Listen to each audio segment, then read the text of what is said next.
allá, a mi tierra mexicana. Jorge Negrete no fue solo el charro cantor que enamoró a México. Tiene los ojos tan zarcos, la norteña de mis amores. Fue un actor, cantante, militar, líder sindical y un símbolo viviente del orgullo mexicano.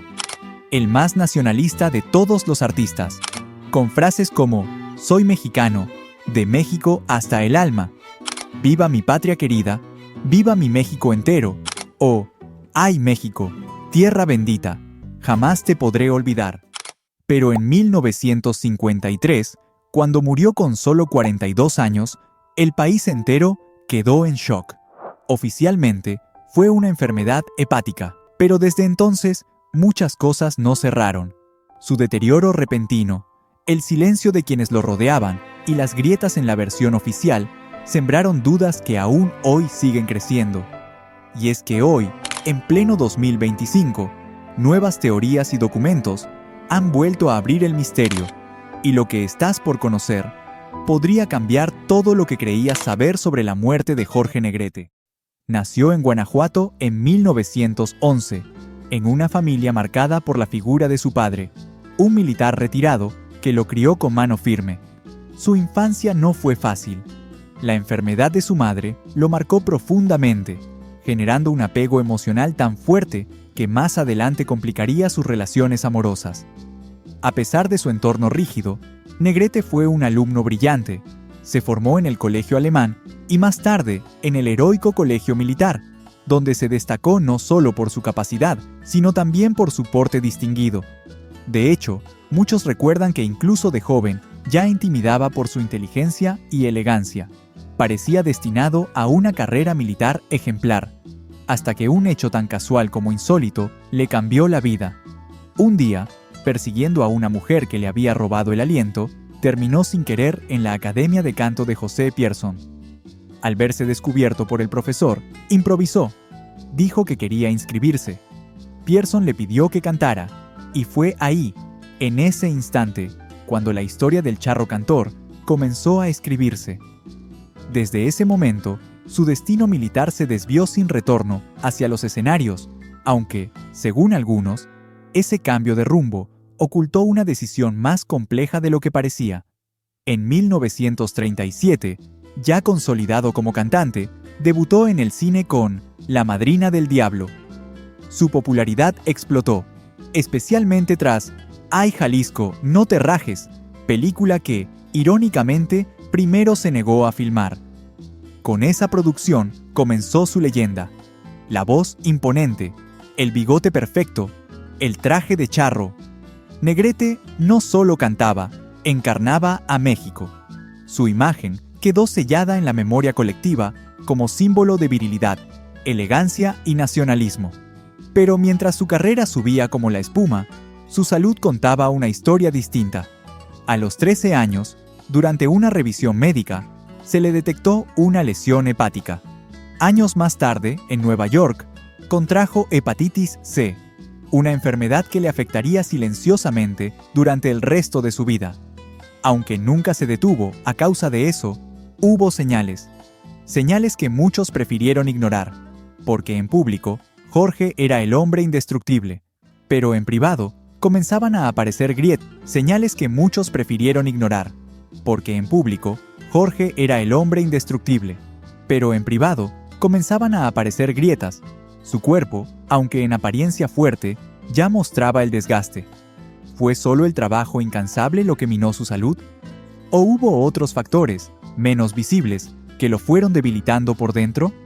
Jorge Negrete seguía triunfando, filmando película tras película y enamorando tanto en pantalla como fuera de ella.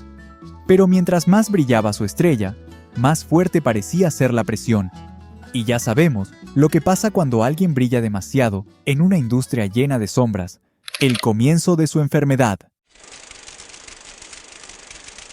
Jorge Negrete era el hombre que lo tenía todo: talento, presencia, fama y enemigos. Corría el año 1937 cuando su vida dio un giro tan brillante como peligroso. Luego de triunfar en Nueva York, Negrete contrajo hepatitis C, una enfermedad que en ese momento no tenía cura conocida y cuyas secuelas serían devastadoras con el paso del tiempo. Su hígado, ya debilitado desde la adolescencia, comenzaba a cobrarle factura, pero él lo ignoró o lo ocultó. Volvió a México con más fuerza que nunca. En lo profesional, era imparable. En lo personal, también. Y ahí entra en escena una mujer que marcaría profundamente su vida, Gloria Marín. La química entre ellos estalló durante la filmación de Ay Jalisco, no te rajes, cuando Jorge aún estaba casado con la bailarina Elisa Christie, madre de su hija Diana. Pero el romance con Gloria trascendió la pantalla. Durante una década, fueron la pareja dorada del cine mexicano. Protagonizaron 11 películas juntos y se convirtieron en un dúo inseparable. Pero no todo era color de rosa. Ambos eran apasionados, temperamentales y absorbidos por sus carreras. Los celos, los roces laborales y la diferencia de ambiciones comenzaron a agrietar la relación. Ni siquiera la adopción de una niña, Gloria Virginia, logró salvar la pareja. En 1952, tras 10 años juntos, se separaron. Fue un golpe brutal, no solo para el corazón de Jorge, también para su salud. A partir de ese momento, empezó a desmejorarse de forma visible. Se lo veía más delgado, agotado, menos vital. Pero aún le quedaban batallas por pelear. Y no todas serían románticas. Décadas antes de que derechos laborales fuese una consigna popular, Jorge Negrete ya los exigía para sus colegas. En plena época de oro del cine mexicano, fundó el Sindicato de Actores junto a otros intérpretes y fue elegido presidente en 1944. Logró avances históricos, salarios justos, seguro médico, reconocimiento como trabajadores reales. Pero claro, no todos lo aplaudían. Una actriz, Leticia Palma, se convirtió en el rostro de una campaña en su contra. Acusada de incumplir contratos, robó su propio expediente del sindicato y, en una jugada mediática explosiva, denunció a Negrete. Lo acusó de haber intentado atropellarla con su auto. Así, sin pruebas, lo puso en el centro de una tormenta. La situación se volvió aún más turbia cuando Mario Moreno Cantinflas decidió defender a Leticia. ¿Resentimiento? ¿Celos por el liderazgo sindical? Muchos así lo creen. La enemistad entre Cantinflas y Negrete fue real. No estalló en violencia, pero duró hasta el último día de Jorge. Mientras tanto, la salud del charro comenzaba a tambalear con más fuerza. Aunque sus películas seguían en cartelera, los desmayos en el set ya eran frecuentes. Y justo en el ojo de la tormenta, reapareció alguien que había sido su peor pesadilla, María Félix. La historia entre ellos venía con heridas profundas. En 1942, Jorge protagonizó El Peñón de las Ánimas. Él quería que su pareja, Gloria Marín, fuera la protagonista, pero el papel fue para María. Desde el primer día, se detestaron, se ignoraban en el set, se lanzaban miradas de desprecio, y al finalizar el rodaje, Jorge ni siquiera firmó el guión que ella le pidió como recuerdo. 10 años de rencor, que de pronto se desvanecieron. En 1952, el mismo año en que terminó con Gloria Marín y en que su salud empezó a desplomarse, Jorge Negrete y María Félix se reencontraron. Nadie lo vio venir. Lo que antes fue odio, ahora era pasión. Se casaron en una ceremonia majestuosa.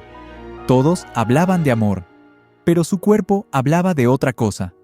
Durante la filmación de El Rapto, protagonizada por la flamante pareja, Jorge se desmayaba constantemente. Sufría de cirrosis avanzada y los rodajes se alargaban por sus descompensaciones. Lo que antes era ocultado con maquillaje o ediciones, ya resultaba imposible de disimular. El charro cantor estaba dejando de ser el hombre invencible que el público adoraba.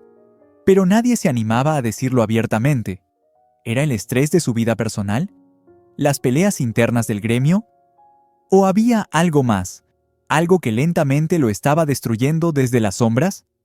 Pronto lo sabríamos, aunque para ese momento ya sería demasiado tarde. El triste final. Jorge Negrete ya no era el mismo. Sus ojos, antes vivaces y seguros, ahora estaban apagados. Durante el rodaje de El rapto, su cuerpo no podía seguirle el ritmo a su leyenda. Cada escena era un desafío. Los desmayos se volvieron rutina. Se desplomaba sin previo aviso, y los médicos debían intervenir entre tomas para estabilizarlo. Sufría en silencio, pero no permitía que nadie hablara del tema. Ni siquiera María Félix, su esposa, conocía la magnitud del daño. Y no fue por desconfianza, fue por orgullo, por mantener la imagen de ídolo que tanto había construido. Cuando los médicos le recomendaron reposo absoluto, él firmó contrato para un espectáculo en Los Ángeles.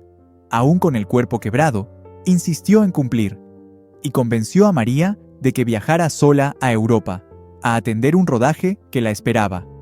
La despidió con una sonrisa y una promesa. Cuando regreses, estaré esperándote en el escenario. Pero la realidad ya había comenzado a escribir otro guión. El 23 de noviembre de 1953, Negrete asistió como espectador a una pelea de boxeo del famoso Raúl Macías en un teatro de Los Ángeles. Nadie imaginó que aquel evento sellaría su destino. En medio de la euforia, lanzó un grito de aliento, de esos que hacen temblar al público. Pero esta vez fue su propio cuerpo el que se quebró. Una varice esofágica, consecuencia de su cirrosis hepática, explotó internamente. En segundos, comenzó a vomitar sangre. Fue trasladado de urgencia al Hospital Cedros del Líbano. Los médicos lograron estabilizarlo, pero su estado era crítico. Aún así, Jorge dio una orden: que no se le informara nada a María. No quería que ella cancelara su viaje ni que lo viera débil. Estaba convencido de que saldría de esa. Siempre lo había hecho, pero su cuerpo no opinaba lo mismo. 6 días después, sufrió una segunda hemorragia, aún más intensa. Esta vez, no despertó. Cayó en coma profundo. La noticia finalmente cruzó el Atlántico y llegó a oídos de María Félix, quien abordó el primer vuelo de regreso. Cuando llegó a la habitación del hospital, el cuerpo de Jorge ya parecía apagado, pero aún le quedaba un suspiro. María se acercó, le acarició el rostro y dijo en voz baja: «Aquí estoy, negro». En ese momento, los ojos de Jorge se abrieron. Eran ojos amarillentos por la cirrosis, pero vivos. La miró. No dijo nada, solo la miró, como si en esa última mirada le entregara todo lo que no pudo decir en palabras. Horas después, su corazón se detuvo. Era el 5 de diciembre de 1953. Jorge Negrete moría a los 42 años. La noticia corrió como pólvora. En México, el país entero se paralizó. El ídolo había caído. Su cuerpo fue repatriado y recibido por una multitud desgarrada. Más de 10,000 personas colapsaron las calles para despedirlo. Mujeres lloraban, hombres se quitaban el sombrero y los mariachis entonaban «México lindo y querido» mientras el ataúd avanzaba entre la multitud. Durante 2 días, el pueblo de México lloró a su charro más querido. Pero entre lágrimas, comenzaron a surgir susurros. ¿Cómo podía alguien tan disciplinado, tan cuidadoso con su salud, deteriorarse tan rápido? ¿Por qué escondió su enfermedad hasta el final? ¿Fue solo la cirrosis lo que lo venció? ¿O hubo algo más? Algo que no fue contado. Algo que se ocultó para proteger a alguien, o a algo. Algunos empezaron a hablar de presiones inhumanas, de traiciones íntimas, de conflictos sindicales que lo desgastaron más que cualquier virus.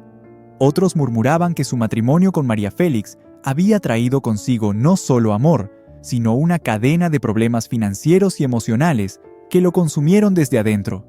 Pero el misterio más grande aún estaba por contarse. Y si creías que ya habías escuchado lo más fuerte, prepárate, porque en 2025 salió a la luz una nueva teoría que podría cambiar todo lo que creíamos saber sobre la muerte de Jorge Negrete. Las teorías. Desde hace décadas, la muerte de Jorge Negrete ha sido objeto de especulaciones y versiones contradictorias. Los datos oficiales hablan de hemorragias gástricas, cirrosis y complicaciones hepáticas, pero también han emergido teorías que cuestionan esa versión, teorías que sugieren que hubo ocultamientos, intereses oscuros y manipulaciones. A continuación revisamos cada una, con lo que se sabe, lo que se sospecha y las dudas que aún permanecen. 1. Envenenamiento y agresión deliberada. Una de las teorías más polémicas es la que sugiere que Jorge Negrete fue víctima de una agresión letal que acentuó artificialmente su deterioro. No hablamos de simples golpes, sino de una acción más sutil: el uso de sustancias hepatotóxicas, manipulación de su tratamiento o consumo de compuestos dañinos administrados intencionalmente.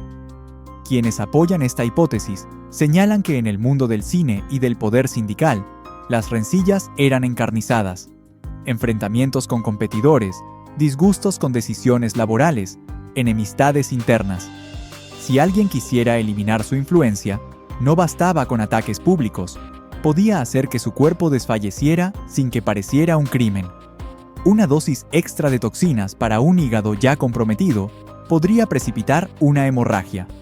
Otra vertiente plantea que durante sus internaciones, alguien intervenía su tratamiento. Medicamentos equivocados, dosis peligrosas, diagnósticos retardados, o incluso el uso de sustancias como cócteles tóxicos administrados disimuladamente. Quien ordenara algo así no necesitaría pruebas físicas contundentes. El terreno médico ya era confuso, las interpretaciones múltiples. La dificultad para probar esta teoría es enorme. Más de 70 años han borrado muchas evidencias, autopsias originales fueron limitadas, y los documentos médicos podrían haber sido manipulados. Además, nadie ha presentado pruebas firmes de administración criminal, pero el hecho de que algunos aspectos del caso parezcan inexplicables o contradictorios alimenta la sospecha.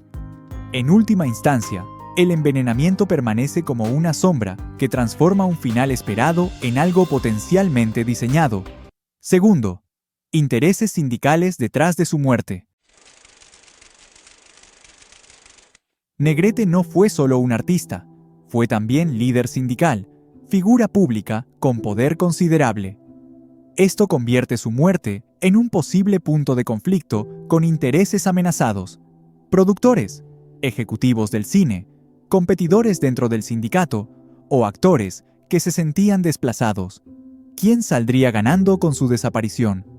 Una versión sugiere que algunos dentro del cine veían en Jorge un obstáculo: sus exigencias sindicales, su capacidad de convocatoria, su influencia en decisiones de contratos y producción. Al debilitarlo, podrían retomar control o redistribuir poder. Entre cámaras y estudios existían codicias silenciosas que se alimentaban de rumores, manipulaciones y boicots. Otra línea de esta teoría apunta al sindicato de actores. Negrete impulsó derechos, seguros sociales, reivindicaciones. Eso generó resentimientos entre quienes preferían mantener estructuras tradicionales. Si alguien deseaba frenar las reformas, podía buscar que su figura decayera y así neutralizar su influencia simbólica. Bajo esta hipótesis, su muerte no fue únicamente médica, sino funcional. Las complicaciones del hígado y las hemorragias serían el instrumento para un desenlace que parecía natural. Quienes deseaban silenciarlo habrían trabajado en el diseño de un deterioro plausible pero facilitado.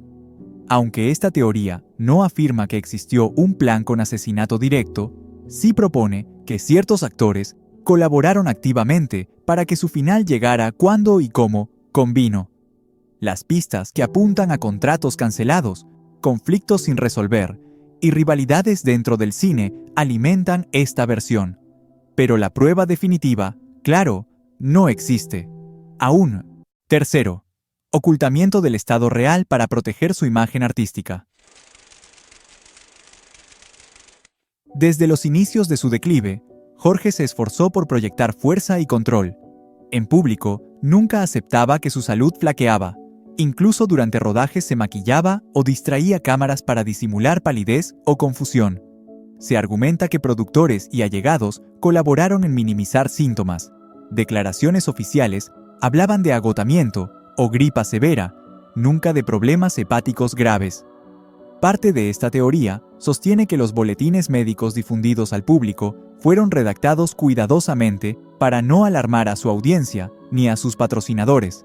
Se habría omitido información clave como la gravedad de sus varices esofágicas o el estado avanzado del hígado. De esta forma, el ídolo no atraería simpatía ni piedad, sino admiración inquebrantable. El propósito, según esta visión, era preservar su legado como figura sin fisuras. Si Negrete aparecía débil, el mito se desmoronaba. También habría motivaciones financieras, contratos, promociones, giras, películas pendientes. Revelar un estado terminal habría parado producciones o encarecido su contratación. En resumen, se habría tejido una narrativa oficial cuidadosamente medida para mantener la ilusión de un hombre invencible. El problema es que este tipo de ocultamientos exige cómplices, médicos que silencian datos, familiares que protegen la reputación, medios que recortan información. Y el resultado inevitable es que muchas pistas desaparecen o se interpretan mal. Así, lo que podría haber sido un deterioro gradual empieza a parecer un quiebre abrupto. Cuarta manipulación de boletines médicos. Quizás la teoría más sutil, la idea de que la versión oficial nunca fue completamente confiable, que los informes médicos, las declaraciones públicas, los boletines hospitalarios y los comunicados a la prensa fueron modificados o filtrados para favorecer un relato conveniente. En este caso, el verdadero culpable no sería un individuo, sino la narrativa misma. Este enfoque parte de observar discrepancias, fechas que no cuadran, causales vagas, como hemorragia interna sin detalle sobre origen exacto, ausencia de autopsias exhaustivas documentadas públicamente y versiones oficiales que cambian con el paso del tiempo. Dicen que algunas notas de prensa iniciales mencionaban varices explotadas y estado crítico, pero poco a poco se suavizaron los términos hacia complejas labores médicas. Quienes defienden esta teoría aseguran que ciertos capítulos fueron borrados, hospitales que no emitieron reportes completos, médicos que firmaron bajo presión, documentos que desaparecieron. También mencionan que familiares y el entorno cercano participaron en moldear qué se decía y qué no, para proteger su legado, reputación o intereses. La manipulación no tiene que ser maliciosa de inicio. Puede haber surgido por autoprotección, por miedo, por conveniencias económicas o políticas. Pero a medida que pasan los años, esas ediciones ocultas y correcciones incrementan la distancia entre la muerte real y la narración pública. Si esta teoría es cierta, lo que leemos hoy, informes, biografías, artículos, podría ser más mito que historia precisa. Y ahí radica su poder intrigante. No porque se sepa quién ocultó qué, sino porque lo que hoy aceptamos como verdad puede ser al menos parcialmente falso. Y ahora te pregunto a ti, ¿cuál de estas teorías crees que se acerca más a la verdad? Déjanos tu opinión en los comentarios. Y si te gustan estas historias donde los ídolos muestran su lado más humano, no te pierdas nuestro video sobre Pedro Infante, donde revelamos los secretos que casi nadie se atreve a contar. Dale click, suscríbete y prepárate, porque lo que viene está de no creerse.